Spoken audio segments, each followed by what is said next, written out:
शुभ प्रभात दोस्तों, मैं अमित सर वत्सला भाई वनमाड़ी स्कूल ऑफ स्कॉलर्स आरमोरी की तरफ से। पिछले तासिका में हमने आपके 7वीं कक्षा की हिंदी का नया लेसन जिसका नाम है अग्नि की उड़ान, इसकी शुरुआत की थी। और जहाँ तक पिछले तासिका हमने चर्चा की कि ये लेसन जो है वो अब्दुल कलाम, हमारे पूर्व राष्ट्रपति APJ अब्दुल कलाम जी के जीवन पर आधारित है। उनके बालपन से लेकर उनके सारे जीवन का चरित्र यहाँ पे उन्होंने पेश किया है। उन्होंने यहाँ पे उनका जन्म भी बताया कि मद्रास जो अब तमिलनाडु के पास रामेश्वरम जो है उस कस्बे में हुआ। उनका परिवार जो है वो मध्यम वर्गीय तमिल परिवार है। उसके बाद उनके पिताजी का नाम जैनुल आब्दीन, माता का नाम आशी अम्मा, और उनके बहुत सारे भाई बहन थे, बहुत सारे बच्चे थे उनके पिताजी को। तो उनमें से एक अब्दुल कलाम जी जो एक साधारण बालक से दिखते थे। उनका घर कैसा था? चूने पत्थर और ईंट से बना हुआ पक्का मकान था। और उनके पिताजी जो है वो साधारण रहनुमान विचारों वाले, रहने वाले और ऐशो आराम वाली चीज़ों से दूर रहने वाले थे। लेकिन जो आवश्यक चीज़ें उनके घर में समुचित मात्रा में यानी पर्याप्त मात्रा में उनके घर में उपलब्ध थी। वो आगे कहते हैं कि उनकी जो माता जी है वो रसोई में अपनी माता के साथ खाना बनाने के बाद उनकी माता जी कलाम जी को साथ में लेकर ही खाना खाते थे, वो भी ज़मीन पर नीचे बैठकर। और उनकी माता जी उनके सामने केले का पत्ता बिछाती थी, उस पर चावल, सुगंधित स्वादिष्ट सांभर देती तथा साथ में घर का बना अचार और नारियल की ताज़ा चटनी भी देती। वो इस 2-3 लाइन में उन्होंने उस प्रदेश की यानी जैसे तमिलनाडु है, मद्रास, चेन्नई जिसको बोलते हैं केरला, वहाँ के लोग केले के पत्ते में खाना खाते हैं। और वहाँ का खान पान जो है चावल के साथ वो स्वादिष्ट सुगंधित सांभर, जैसे हम इडली सांभर खाते हैं उसी तरह से वो सांभर बनाती थी उनकी माताजी। और साथ में घर में अपने हाथों से बनाया हुआ अचार और ताज़े नारियल की चटनी भी उनको खाने के लिए देती थी। वो कहते हैं कि उनके इलाके में एक बहुत पुरानी मस्जिद थी जहाँ हर शाम नमाज के लिए वो अपने पिताजी के साथ जाते थे। और वो नमाज जो है वो अरबी भाषा में अदा की जाती थी। और ये नमाज के बारे में जब बहुत ज़्यादा उनको पता नहीं था, शुरुआत के समय में उनको ज़्यादा पता नहीं था उस नमाज के बारे में, यानी नमाज क्यों पढ़ी जाती है, उसका मतलब क्या है और उसका संदर्भ क्या है वगैरह वगैरह जो भी है। वो कलाम जी को उस समय शुरुआत के दिनों में नमाज के बारे में कुछ भी पता नहीं था, लेकिन एक मन में एक विश्वास था कि ये नमाज जो पढ़ी जाती है वो पक्का भगवान के पास पहुंचती है, उस ईश्वर के पास पहुंच जाती होगी। ये उनका मानना था, ये उनका पक्का विश्वास था। जब वो अपने पिताजी को इस नमाज के प्रासंगिकता के बारे में पूछते थे तो वो हमेशा बताते थे कि जब भी तुम नमाज पढ़ते हो तो तुम अपने शरीर से अलग इस ब्रह्मांड का एक हिस्सा बन जाते हो।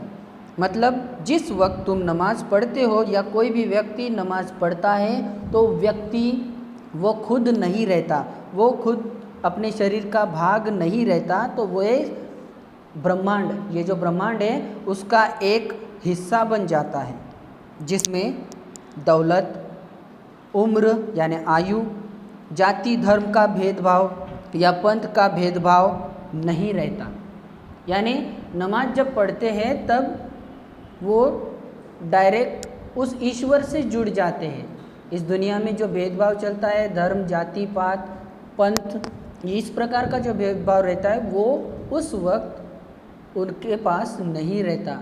आप भी नमाज सुनते होंगे, सुबह दोपहर शाम को नमाज पढ़ी जाती है, रात को भी नमाज पढ़ी जाती है।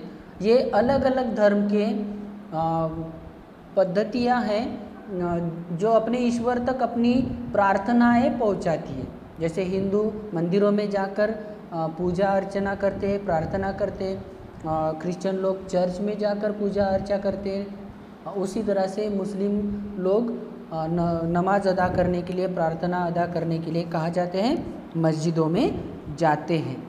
आगे देखते हैं कि हर बच्चा एक विशेष आर्थिक, सामाजिक और भावनात्मक परिवेश में कुछ वंशानुगत गुणों के साथ जन्म लेता है, फिर संस्कारों के अनुरूप उसे ढाला जाता है।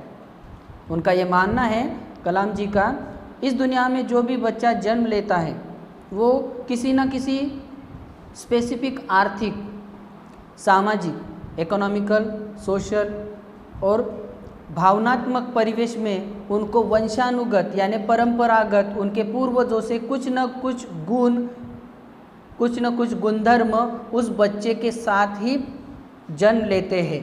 वो बच्चा जन्म के समय ही अपने पूर्वजों से कुछ न कुछ गुण हासिल करके ही इस दुनिया में आता है और उसके बाद उस बच्चे पर उसके माता पिता संस्कार करते हैं या समाज में से जो भी उन पर संस्कार किए जाते हैं उस पर ढाले जाते हैं। कलाम जी कहते हैं कि मुझे अपने पिता से ही विरासत के रूप में ईमानदारी, आत्मानुशासन मिला था, माँ से ईश्वर में विश्वास और करुणाओं का भाव मिला था।